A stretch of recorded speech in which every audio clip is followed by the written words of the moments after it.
Bismillahirrahmanirrahim. Welcome to Sadkan Education Services. Assalamu alaikum students. How are you? I hope you all are fine. This is me, Miss Sara Liakar. Today is our 12th lecture of English language for class 5. So students, today we are going to discuss chapter number 12, Preposition. This is the part 2 of this chapter. It is on page number 59 in your grammar tree 5. So let's begin. In our previous lecture, students, we discussed the preposition and its kinds. Now it's time to discuss prepositions of place and omission of preposition. So let's begin.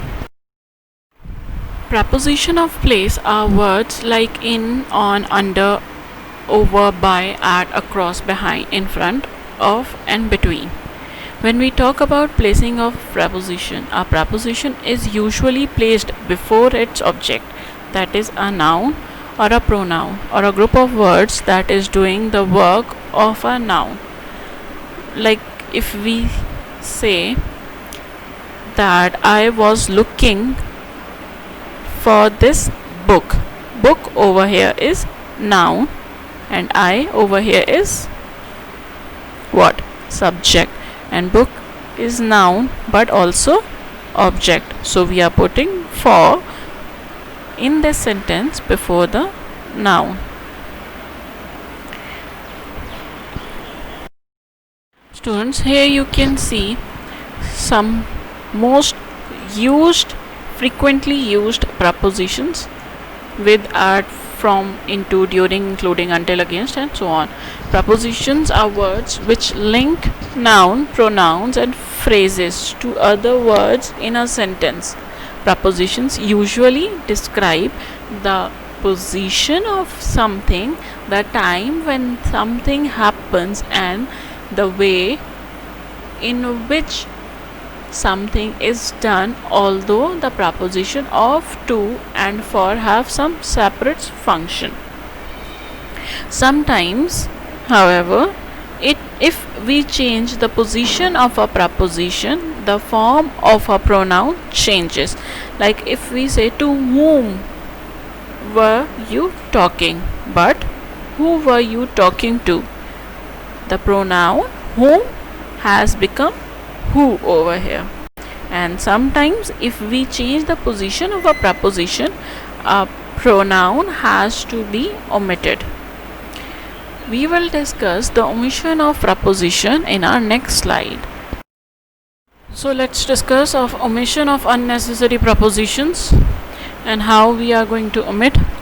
When we say he gave the pen to Amir, he gave Amir the pen. When we place the indirect object Amir immediately after the verb gave, the preposition to over here is omitted. And in the other sentence, if I say Asma's mother bought a dress for Asma, Asma's mother bought Asma a dress. Similarly, when we talk about the Amir sentence and now Asma's sentence, when the indirect object Asma comes immediately after the verb bought, the preposition for is omitted over here. So these are the simple omissions in preposition, students. I hope that you are able to understand that. And if you can read the slide, omit of preposition that do not add clarity to the meaning of the sentence, like our international headquarters are near the San Francisco airport. Do not use near to the San Francisco airport. In the other hand, if I say do not repeat a preposition in a sentence if phrases make sense by using the same preposition. If I say our president speaks at national and international leadership seminars, if we say our president speaks at international and at national leadership seminars, so the sentence doesn't make sense. So students, here are some more omission of prepositions. In some conditions we omit the preposition because there is no need of preposition, there is no use of preposition before the object of transitive verbs, like I shall meet him yesterday. No meet with him. If I say I shall meet with him yesterday, the sentence will make no sense. Moving on to our next sentence, they caught him there. Here if I say they caught to him there, the sentence will be incorrect. She reads a book. Here we are going to put reads a book, or you can say she read a book. Here no read of a book will be added. See as well, before the expression of time or place we don't use preposition like for, from, in, on. Like my father came here last week. No in last week. We are not going to put in last week.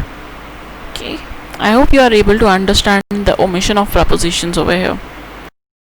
So students, it's your home task time now. All you need to do is to make the title page in your copy, that chapter number 12, preposition.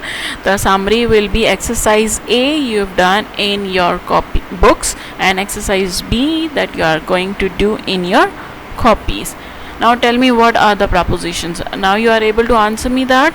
A preposition is a word or group of words that shows the relationship of a noun or pronoun to some other word in the sentence.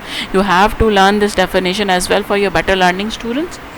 And I have solved exercise B in the next slide for your better learning. All you need to do is to try to solve this exercise by your own self.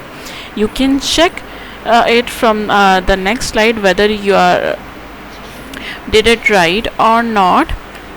So let me tell you that in exercise B, all you need to do is to rewrite the following sentence, changing the position of the underlined preposition. Omit a preposition wherever possible. So what you are going to do in exercise B, students, that you have to change the position of underlined preposition, or if it is unable to omit, then you have to change the position. Otherwise you try to omit that preposition from the sentence if it is not making the sense. To whom am I speaking? The point number 1 is to whom am I speaking? Who am I speaking to? It will converted in, as I have told you, that whom will be converted into who. The people with whom I am dealing now are honest and sincere. So the sentence will be changed to the people I am dealing with now are honest and sincere. So you are able to do rest of the points by your own self, students.